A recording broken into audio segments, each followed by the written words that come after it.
여러분 밤새 안녕하셨습니까? 뉴스파이터 김영준입니다. 검사와의 대화를 좋아하는 조국 법무부 장관. 이번에도 검사와의 대화가 논란입니다. 바로 자기 집을 압수수색하는 검사와의 전화통화. 이낙연 국무총리까지 그건 부적절한 행동이라고 얘기했는데요. 이제 관심은 조국 장관이 또 다른 검사와의 대화를 할지 여부입니다.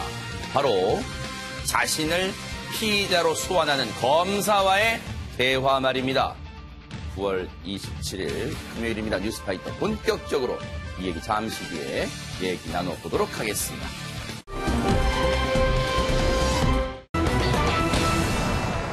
나이만 먹었다고 어른이 아닌 것 같아요. 이번 사건을 보면요. 김기혁 아나운서. 네, 어제 오전 새벽입니다. 1시 37분쯤에 119 상황실에 전화가 걸려옵니다.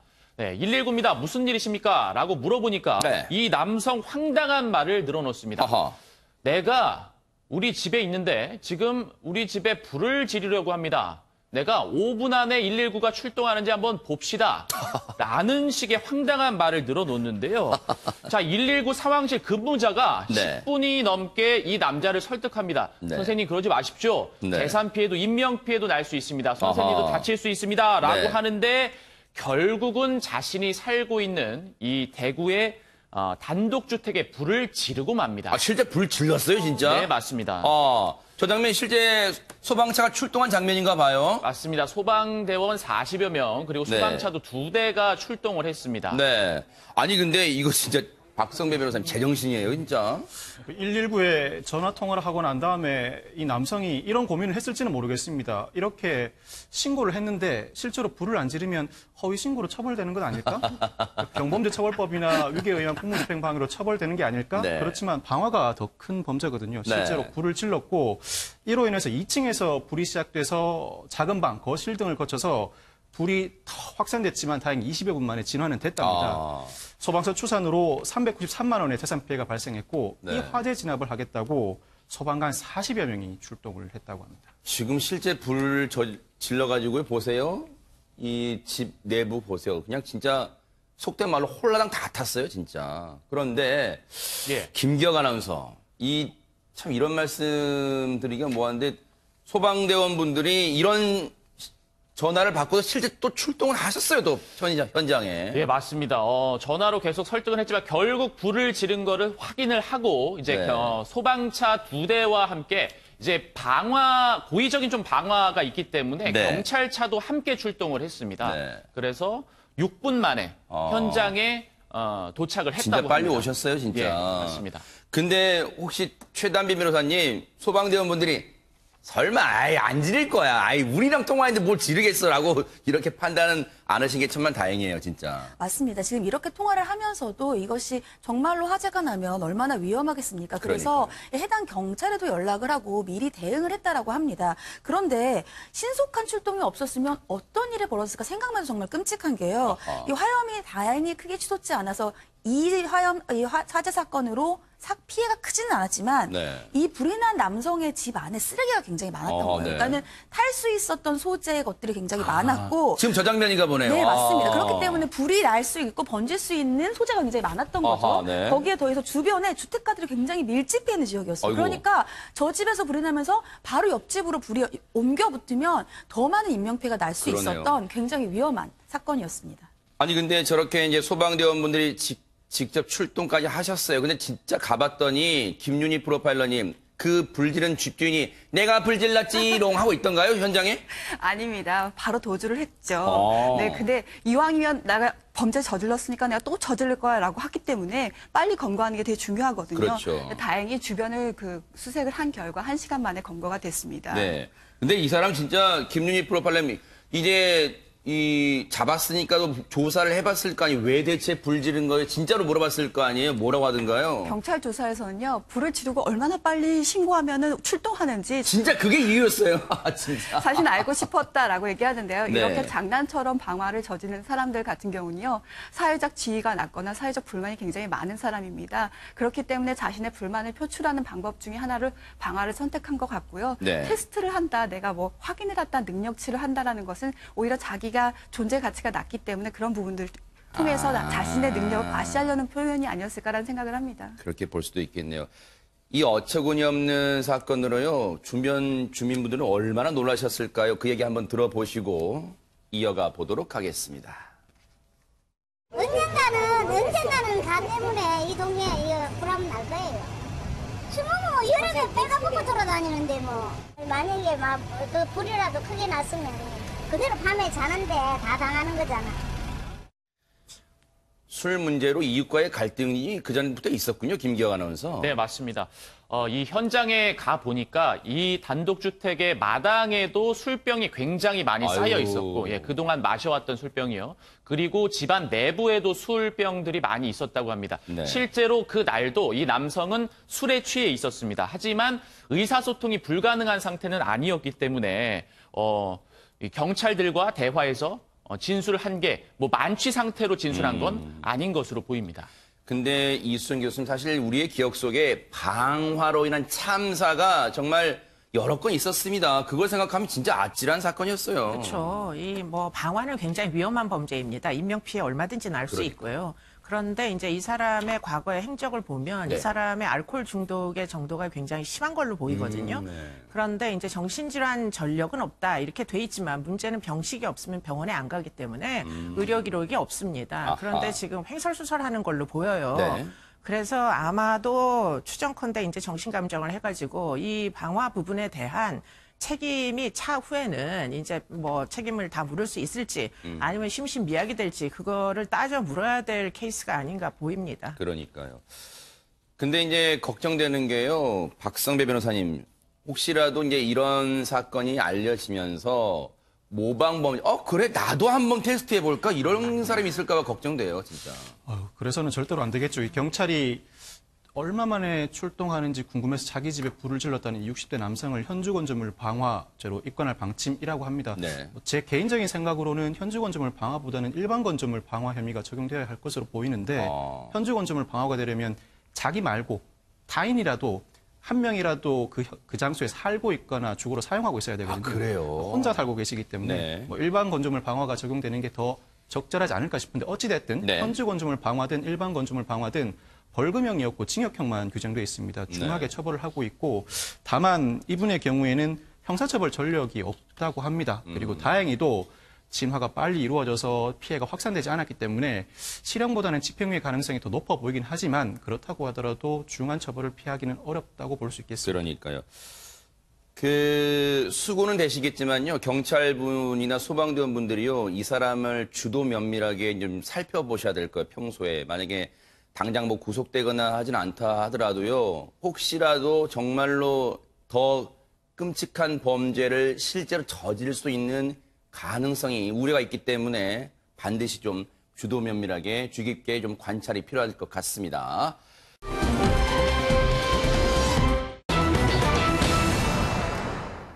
세기의 결혼식이라고 불렸었던 이 두 사람이 지금 세기의 이혼 재판을 한다고 생각됩니다. 최단비 변호사님. 네, 이부진 호텔실다 사장이 이무재 전 고문을 상대로 낸 이혼 소송에서 네. 2심 판결 선고 결과가 나왔습니다. 아하, 네. 2심에서도 이부진 사장이 승소를 했다라고 볼 수가 있겠는데요. 네. 다만 내용이 1심보다는 이무재 고문에게 좀 더 유리하게 변경이 됐습니다. 어허. 2심에서는요, 두 사람은 이혼을 하고 재산 분할을 위해서 임 전 고문에게 141억 원을 지급하라라고 해서 1심보다 더 많은 위자료를 인정을 했습니다.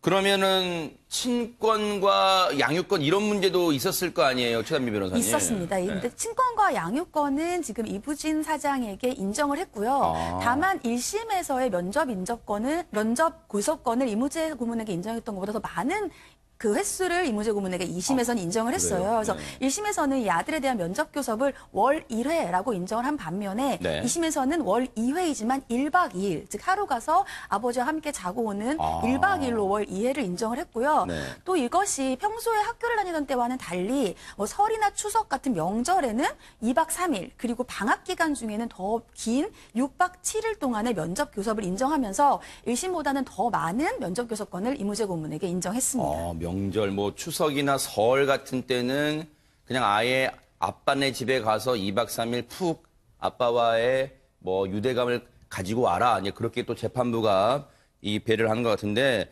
근데 이제 앞서 얘기하신 것 중에요. 박성배 변호사님 눈여겨볼 대목이 금액, 돈 얘기가 좀 나오는 것 같아요. 재산 분할 액수가 다소 증가를 했는데 재산 분할 대상인 재산을 확정하는 시기가 사실심 변론 종결 시, 즉 1심과 항소심이 종결할 때를 기준으로 하게 됩니다. 그런데 1심 이후에 시간이 지나면서 이사장의 적극 재산이 증가했고 임정 고문의 소극 재산, 즉 빚이 늘어났다라고 판시를 합니다. 아하. 이혼 소송에서 재산 분할을 할 때는 나에게는 빚이 많아야 분할해 줘야 될 재산이 줄어들고 상대방은 재산이 늘어나야 분할 받을 재산이 늘어나기 때문에 이혼 소송에서는 나는 빚이 많고 상대방 재산이 더 많다라는 주장을 반복하는 경향들이 있습니다. 네. 그런데 이 1심 판결 이후에 항소심 과정에서 이사장의 적극 재산이 상당 부분 늘었고 네. 임종 고문의 빚이 증가했기 때문에 결과적으로는 임종 고문에게 분할해 줘야 될 재산이 더 늘어났다고 볼 수 있고 네. 또 여러 사정을 감안한 결과 1심에서는 임종 고문의 재산 분할 비율을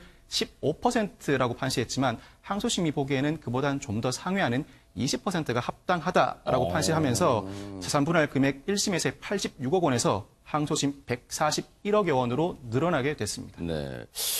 글쎄요, 이거는 글쎄 솔로몬의 판결일까요? 그냥 이혼은 두 사람 이혼하세요. 대신 이무재 고문한테 이 재산 분할별 좀 더 주고요. 뭐 이렇게 등등등 판결을 했습니다. 이거 어떻게 봐야 될까요, 이순 교수님? 글쎄, 제가 볼 때는 뭐 말씀하신 대로 굉장히 현명한 판결이 아닌가 하는 생각이 드는 게 네. 이무재 고문이 원했던 것은 친권과 양육권에 대한 이제 주장이었던 걸로 전 기억을 하거든요. 그런데 그런 부분에서는 전혀 뭐 설득이 안 됐습니다. 재판부가. 그러다 보니까 이제 뭐 금전 부분에 있어서 좀 더 많은 이제 위자료를 받도록 네. 이렇게 이제 재산 분할을 받도록 네. 이렇게 이제 한 것이 아닌가 그렇게 이제 추정이 됩니다. 그리고 면접 교섭권 기회도 1심보다는 네, 조금 더 늘렸죠. 아하. 네, 네.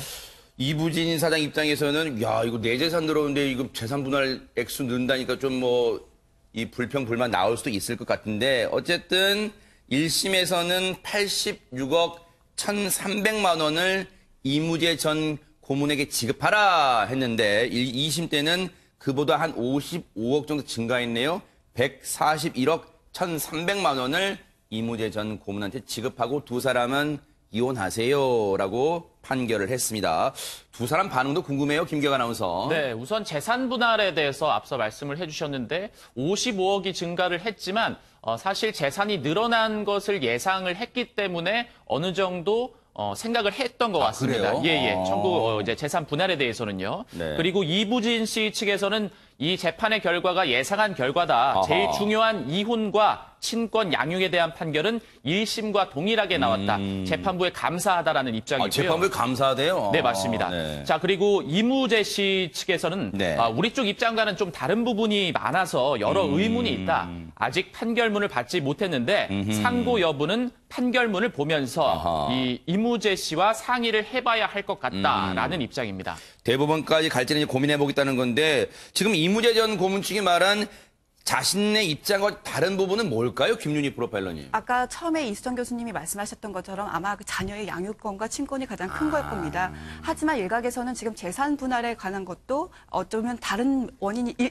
일각에서는 이유가 될 수 있다라고 얘기를 하고 그래요? 있거든요. 실제로 현재 최근에 같은 경우는요. 절반 정도로 재산 분할을 하는 것이 보통 판례입니다.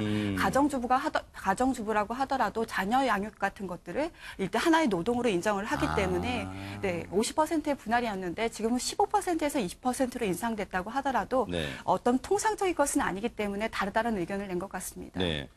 그러면 얘기 나온 김에 최단비 변호사님, 지금 1심보다는 재산 분할 비율을 5%포인트 올렸어요. 15에서 20으로 올렸는데, 글쎄요, 그러면 이 재산 증식에 이무재 전 고문이 별로 기여를 안 했다고 본 건가요? 어떻습니까? 이게 사실은 이 재산 분할을 조금 더 인정을 해줬다 하더라도 지금 받은 액수가 굉장히 크지만 이부진 사장이 갖고 있는 재산에는 한 0.9% 정도밖에 안 돼요. 그래요? 그러니까 굉장히 적은 부분을 인정을 해준 것이죠. 그러면 왜 이렇게 이무재 고문에 대한 재산 분할을 적게 인정을 했는가?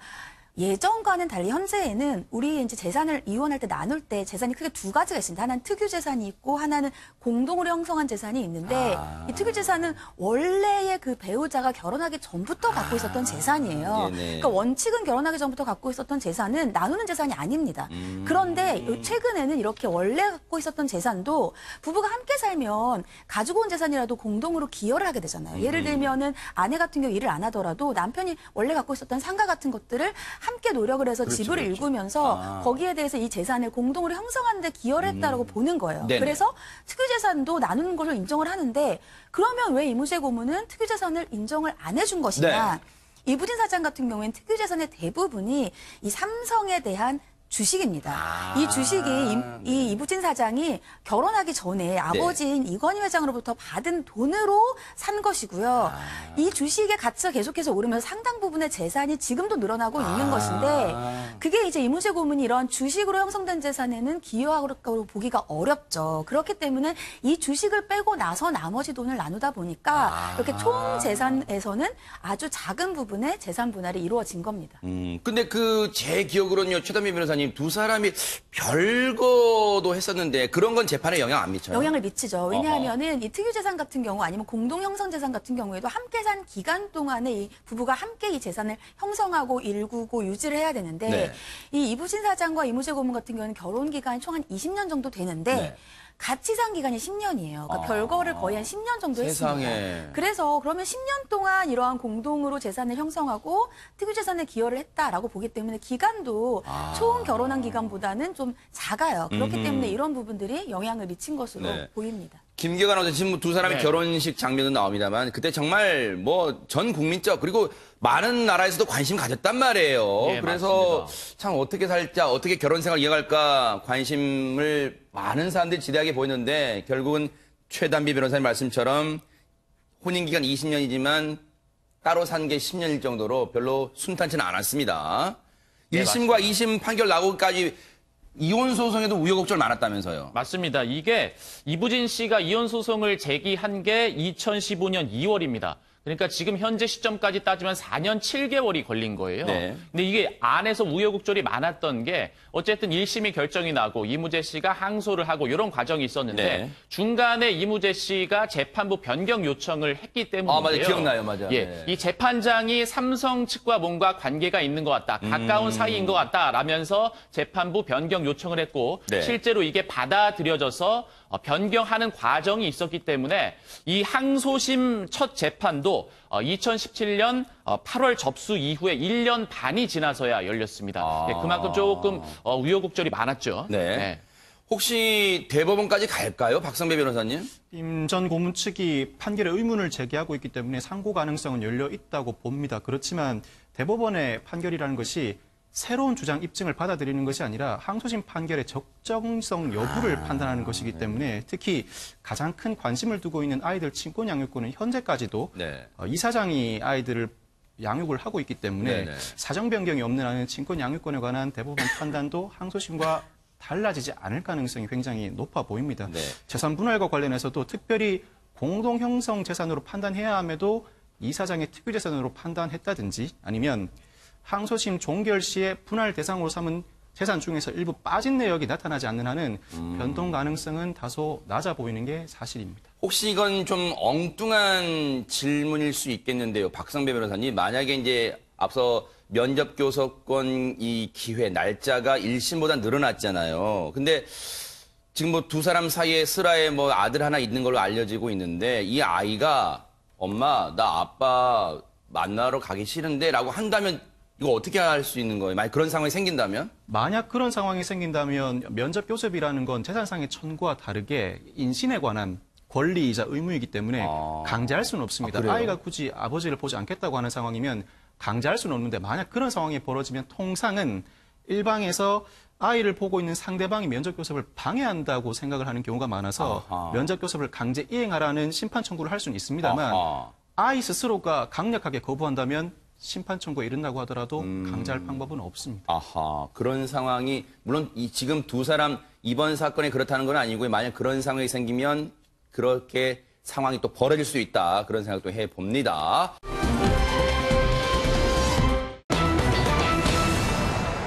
지금 화성 연쇄 살인 사건의 유력한 용의자가 지목된 지는 꽤 됐어요. 그런데 계속해서 풀리지 않는 미스터리한 얘기가 계속 나오고 있습니다. 그 얘기를 해볼게요. 김기혁 아나운서. 네, 경찰도 이 수사 진행을 위해서 굉장히 노력을 하고 있는 모습입니다. 네. 일단은 목격자를 찾는다는 소식 아마 들으셨을 겁니다. 그렇죠, 네. 그리고 그 당시 버스 안에 있었던 안내양을 네. 경찰이 접촉을 했다고 소식이 또 들려왔었고, 그랬다면서요, 네. 예. 그리고 그 당시의 사건 기록을 살펴보니까 이 9차 연쇄 살인 사건에서 목격자가 있다는 진술이 있었습니다. 그래서 이 목격자분을 현재는 수소문하고 있는 상태인데요. 네. 일단은 이 사건이 거의 뭐 30년이 넘게 지났기 그랬죠. 때문에 뭐 33년쯤 됐나요? 네. 맞습니다. 예, 첫 사건, 1차 사건으로 따지면 33년이 됐죠. 네. 어쨌든 이분들도 30년이 지났기 때문에 이 기억이 많이 훼손됐을 수 있다라고 경찰이 이제 판단을 하고 네. 실제로 법 최면 전문가 2명을 투입해서 이 증언을 듣기 위해서 굉장히 노력하고 있다고 밝혔습니다. 네. 법 최면 전문가 2명을 투입해서 최면 조사를 할 예정이다. 그러면 김윤희 프로파일러님께 여쭤볼까요? 우리가 그 뭐 드라마나 개그 프로그램에서 보는 레드선 뭐 이렇게 하는 게 진짜 최면 거는 거 어떻게 하는 겁니까 이거는? 레드선을 보면 막 의지에 상관없이 막 움직이기도 하고 자기가 네. 하고 싶지 않은 말을 실토하기도 하잖아요. 근데 법 체면에서는 분명히 자신의 의식이 있고 자기가 하고 싶은 말을 하게 됩니다. 그럴 때 기억의 회상 능력을 높여주는 건데요. 이때 인지 면담 기법을 많이 사용을 하는데 보통 감정이 목격자나 피해자한테 많이 사용하는데 공포나 두려움 때문에 회상을 잘 못할 수 있잖아요. 그렇기 때문에 감정을 분리시켜준다거나 아니면 처음부터 끝까지 이렇게 시간 순서로 생각했던 패턴이 있다고 한다면 그걸 역순서로 해서 이렇게 회상 능력을 높여준다라든지 관점을 달리해서 바라보게 해준다라든지 이런 기법을 통해서 하게 되는데요. 실제로 수사에서는 굉장히 많이 유용한 기법 중에 하나입니다. 아니 근데 이런 생각도 들어요. 박성배 변호사님.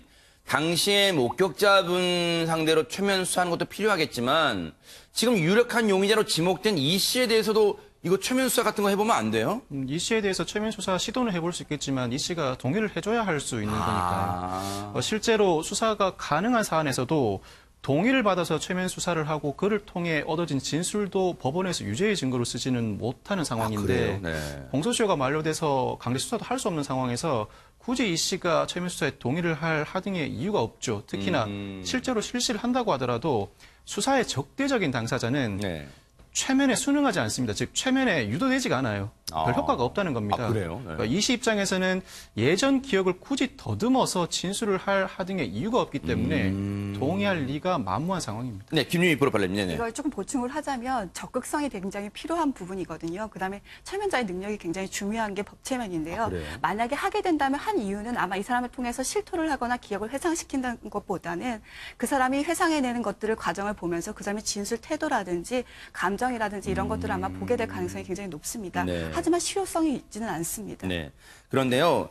사실은 경찰이 또 법 최면에만 이 기대를 거는 건 아닐 거예요. 비슷한 시기에 유사 사건도 다 들여다보고 있는데 실제로 이 씨가요. 최담희 변호사님 이 화성 연쇄살인 사건 말고도 다른 사건을 막 벌였다면서요? 네, 맞습니다. 지금 현재 목격하고 있는 것이 처제 성폭행 살인 사건이잖아요. 이 사건 이외에도 재판을 받은 전력이 있었다는 겁니다. 이 7차 사건 이후였어요. 7차 사건하고 한 1년 정도 지나서 강도 예비의 혐의로 실형을 선고받은 적이 있는데 이때 이 1989년 9월에 네. 수원에 있는 한 가정집에 흉기를 가지고 침입을 해서 방문 앞에서 집안을 살피다가 발각이 됐던 사건입니다. 네. 그래서 이 사건으로 그 당시에 강도 예비와 폭력행위 등 처벌에 관한 법률로 재판을 받았던 적이 있었던 겁니다. 네. 근데 이게 시점이 진짜 오싹하네요. 7차 사건이 후에 있었던 지금 사건이에요, 이 사건이. 최담희 변호사님. 네, 맞습니다. 네. 근데 이제 7차 사건이 일어나고 이 강도 예비로 재판을 받았어요. 근데 1심에서는 징역 1년 6월. 그러니까 실제로 수감이 됩니다. 아, 그래요? 실제로 수감이 돼서 한 130여일 가량을 살고 있는 네. 와중에 이 사람이 항소를 해요. 나는 이것이 너무 부당하다라고 해서 이 씨가 항소를 합니다. 네. 근데 항소심에서 원심 판결과 달리 징역 1년 6월은 똑같은데 여기에 집행유예를 붙여요. 즉 사실상 더 이상은 구속이 되지 않는 상태가 된 거죠. 그래서 네. 2심에서 징역 1년 6월에 집행유예 2년을 선고를 했고요. 그 이유가 그 당시에 이 씨가 어떻게 얘기를 했냐면 내가 그 집에 들어가서 방문 앞에서 살핀 이유가 강도를 하려고 한 게 아니라 모르는 청년으로부터 구타를 당해서 본인이 이제 구타의 피해자였다는 거예요. 그래서 그 구타한 사람을 따라서 쫓아가다 보니까 이 피해자의 집에 들어가게 됐고 네. 어떠한 금품을 뺏거나 이러한 강도의 목적은 아니었다. 그리고 그 당시에는 이 씨가 전과가 없었어요. 그래서 초범인데다가 실제로 피해자는 그냥 집 안에 있다가 누군가 자신의 방 밖에서 자기를 바라봤던 정도의 피해이기 때문에 피해가 경미하다고 볼 수 있고 네. 가정 형편이 딱하니까 집행유예를 해줘야겠다라고 아하. 했는데 그래서 풀려났죠. 이 풀려난 게 1990년 4월 19일입니다. 판결이. 그런데 그러고 나서 모방범죄는 8차가 아니라 9차가 바로 90년 11월 15일에 아하. 발생을 하게 됩니다. 이게요, 소름 끼치는 대목이 뭔지 아세요, 지금? 이 사람이 그 전엔 전과가 없었죠. 왜냐하면 화성 연쇄살인 사건에 용의선상에 오르긴 했습니다만 이 범인으로 지목되지 못했어요. 그리고 처제 성폭행 살인 사건은 94년에 이뤄집니다. 근데요, 이때는 이 강도 예비, 그러니까 뭔가 남의 집에 이 침입을 해서 방문 앞에서 집안을 살피다 발각됐잖아요. 그런데 그러고 나서 실제로 이 교도소에 있었던 게 200일 정도 돼요. 그게 개월수 따지면 7개월 정도 됩니다. 소름 끼치는 게요. 이수영 교수님.